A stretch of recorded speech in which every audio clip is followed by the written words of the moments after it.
I know at this point some of you are getting impatient, and you're thinking to yourself, Kim, Buff, can't you just use the filler neck hose rubber thing, Ford Ranger, and then can't you just cut the bedside off and use the fancy filler door that has the little thing that points like downward to replace the flat panel one? Well, all right already, all right. I was getting there, you know. Try and just slow down a little bit, okay? We're getting there.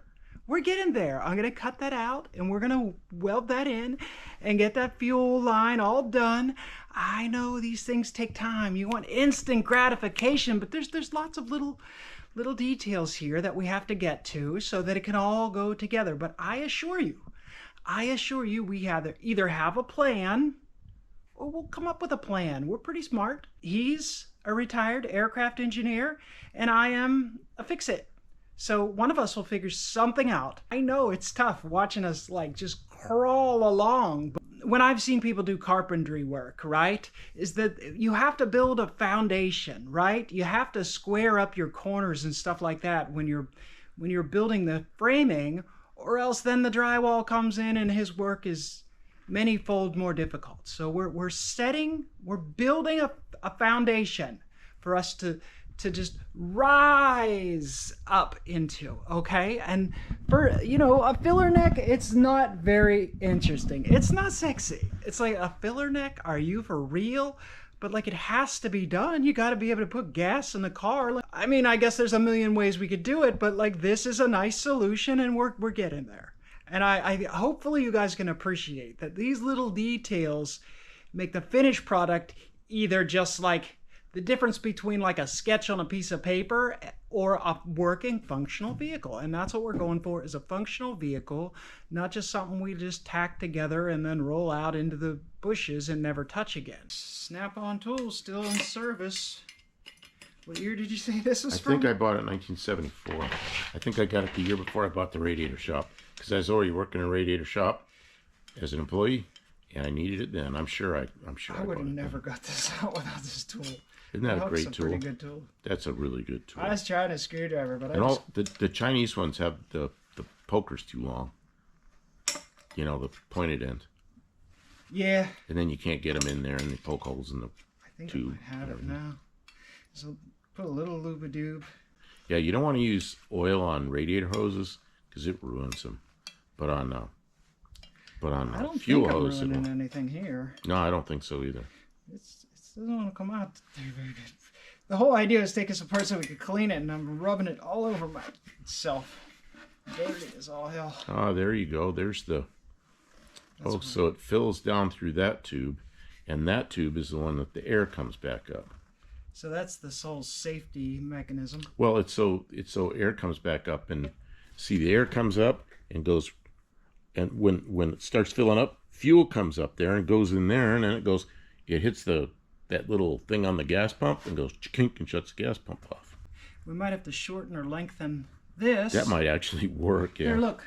Show them in the car what it looks like. So this is what there originally was. Show them out there show them the outside of the fender. This is where it originally was, and it came straight at an angle. Now we're going to make it come down and go straight across, and then I think it's going to be more than long enough. Yeah, there it is right there. And what we've got is out there we've got a Ford product that has a door that opens, and I think we're going to cut this thing out and put the door there, and then that will make that angle work perfectly. It'll be pretty nice, because instead of having a funny looking gas cap on the outside, we'll have a door, which is pretty nice. And it'll be one of these EPA approved wonderful jobbies. The cap is busted off of this, but that's, we can get a cap. A regular standard Ford style cap. And we have all these parts from the bed of the Ford that we were using to make this, and we don't have to order some crazy thing, expensive thing from Australia. Although I'll bet you if you ordered this from Ford, I bet you it wouldn't be any cheaper than the... Oh, but we have it, yeah. but we have it here, so we're That's the problem with the Australian ones. We don't have it here. We do not have it. So there you go. That's our plan so far. Now that we have this out, we're gonna try and put it just.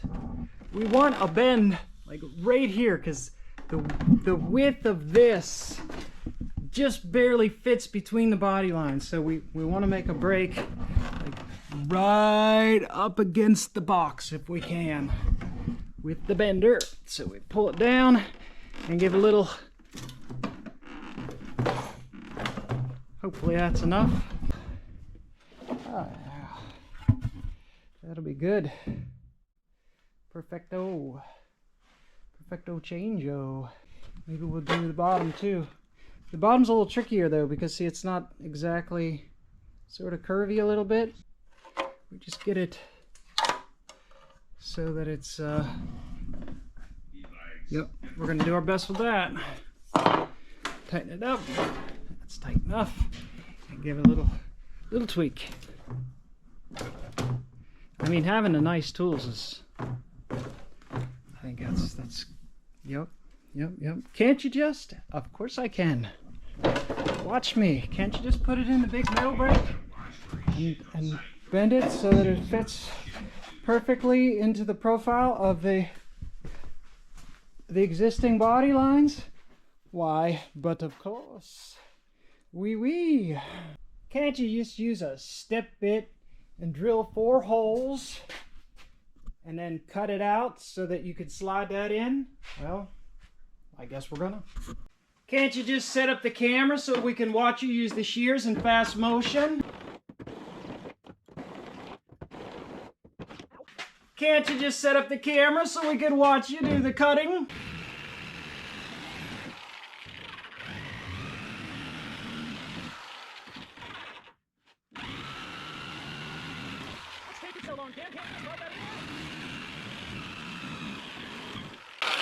Listen, time takes time.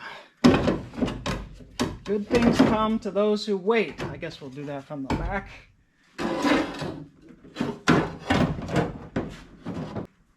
Something like that.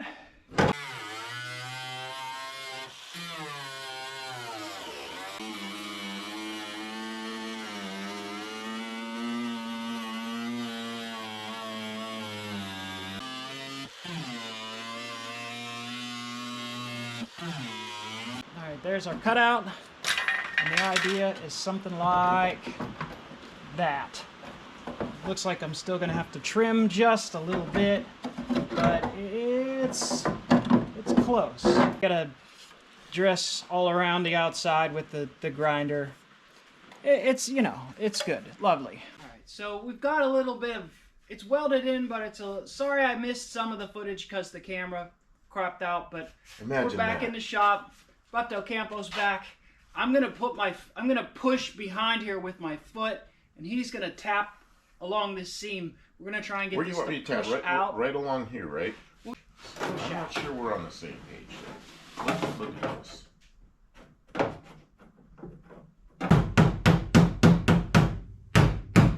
Not hitting very hard. It's alright. I'm kind of using the weight of the hammer. You know? Let me see. I'm curious. Right in here. Yeah, there has been.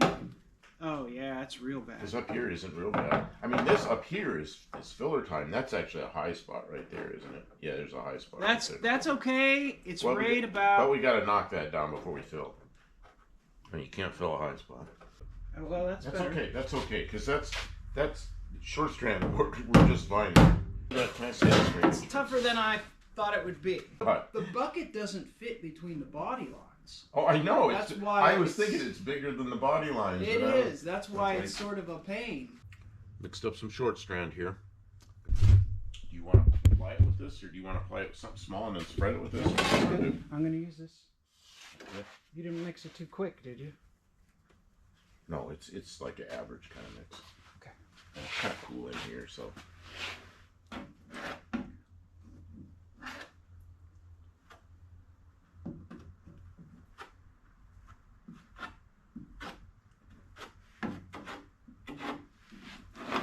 Yeah, it spreads a little different than mono, doesn't it?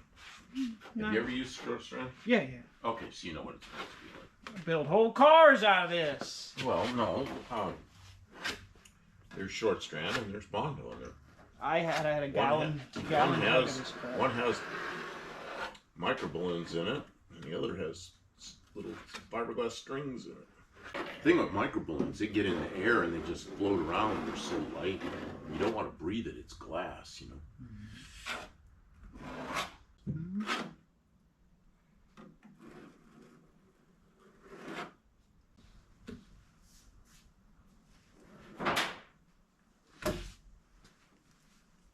This sucks.